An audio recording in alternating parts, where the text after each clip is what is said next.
সকল বিষয়ে যদি ঐক্যমত্য সৃষ্টি হয় সকল রাজনৈতিক দলের মধ্যে, স্টেক হোল্ডারদের মধ্যে, তাহলে হবে সেটা একটা অনন্য অপূর্ব জিনিস। সেটা আমি এতটা বেশি আশা করতে পারবো না, কারণ বিভিন্ন মতাদর্শে বিশ্বাসী বিভিন্ন রাজনৈতিক দলের বিভিন্ন রকমের বক্তব্য থাকবে, দৃষ্টিভঙ্গি থাকবে, দৃষ্টিকোণ থাকবে। আমরা সেইটাই গ্রহণ করব যেটা এই জাতির জন্য বৃহত্তর স্বার্থ সংরক্ষণ করবে। আমরা গ্রহণ করব যেটা জাতীয় ভিত্তিতে গৃহীত হলে এই জাতির মধ্যে একটা ঐক্য সৃষ্টি হবে। আমরা তাই প্রস্তাব করব যে এই প্রস্তাবগুলো গৃহীত হলে একটি সুন্দর শক্তিশালী গণতান্ত্রিক রাষ্ট্র হবে। এখানে আমাদের মধ্যে চেক অ্যান্ড ব্যালেন্স প্রতিষ্ঠিত হবে, রাষ্ট্রের সকল অঙ্গের মধ্যে একটি ভারসাম্য অবস্থা সৃষ্টি হবে, তার মধ্য দিয়ে একটা হারমোনিয়াস কোঅপারেশন হবে in between all the organs of the state. এবং সেই একটা পরিস্থিতি সৃষ্টি করার জন্য আমরা দীর্ঘ সংগ্রাম করেছি, আমরা গণতান্ত্রিক আন্দোলন করেছি, ফ্যাসিবাদ বিরোধী রক্তক্ষয়ী এই গণ অভ্যুত্থানের মধ্য দিয়ে আমরা এই সংগ্রামে বিজয়ী হয়েছি।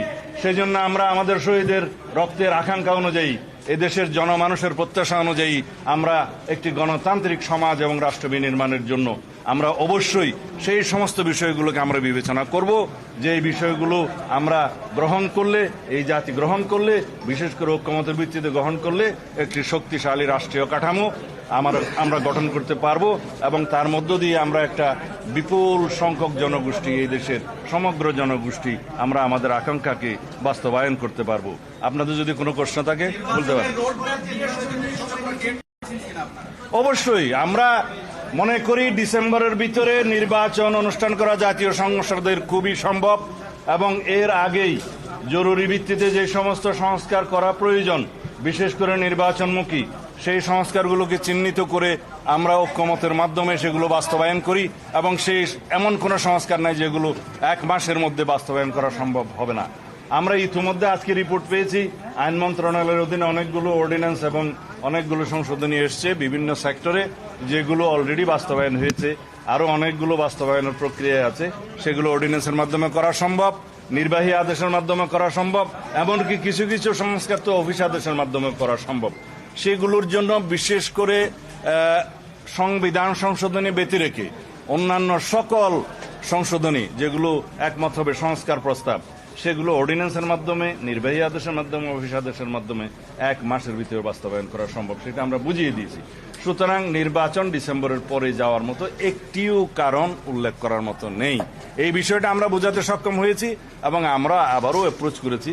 এবং আজকের বক্তব্যে অধিকাংশ রাজনৈতিক দলের মধ্যে আমরা যেটা দেখলাম যে প্রায় সবাই ডিসেম্বরের আগেই নির্বাচনের জন্য তাদের প্রস্তাব আছে। এখন মাননীয় প্রধান উপদেষ্টা সেটা বিবেচনা করবেন, সেটা আমরা আশা করি, এবং আমরা মনে করি তিনি জাতীয় ঐক্যের প্রতীক হিসাবে নিরপেক্ষভাবে সেই ভূমিকা পালন করবেন, কারো প্রতি রাগ অনুরাগ বিরাগ প্রদর্শন করবেন না, এবং উপদেষ্টা মণ্ডলীটাকে নিরপেক্ষভাবে আবার যেন উনি ঢেলে সাজান সেই প্রস্তাবও আমরা অন্য সময় রেখেছি। আজকে আমাদের বক্তব্য যেহেতু অন্য বিষয় ছিল, সেই বিষয়টা আমি এখানে আজকে তুলি নেই। তবে আমরা মনে করি জাতি তার কাছে চূড়ান্ত নিরপেক্ষতা আশা করে আমরা আশা করি। ধন্যবাদ।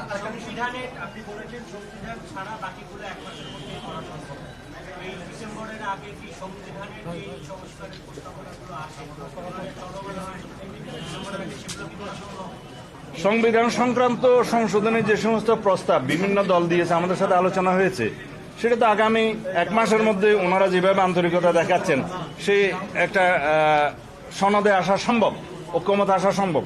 কিছু কিছু বিষয়ে অবশ্যই দ্বিমত থাকবে, সব দল তো সব বিষয়ে একমত হবে এমন আমরা আশাও করি না। তবে যেগুলো ঐক্যমতে আমরা আসতে পারবো, সেই বিষয়গুলো অবশ্যই জাতীয় সংসদের পরবর্তী গঠিত জাতীয় সংসদে সেগুলো সংশোধনী হবে, কিন্তু তার আগে ঐক্যমতের ভিত্তিতে সনদ স্বাক্ষরিত হলেই যথেষ্ট।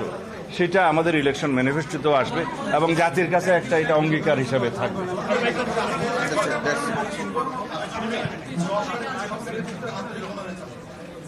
আমার কাছে মনে হয়েছে ওনারা যথেষ্ট আন্তরিক, তবে ওনারা ইতিমধ্যে যথেষ্ট সময় ক্ষেপণ করেছেন। আশা করি আর বেশি সময় নেবেন না, এই মাসের মধ্যে সবকিছু কম্পাইল করা সম্ভব হবে বলে মনে করি। ধন্যবাদ।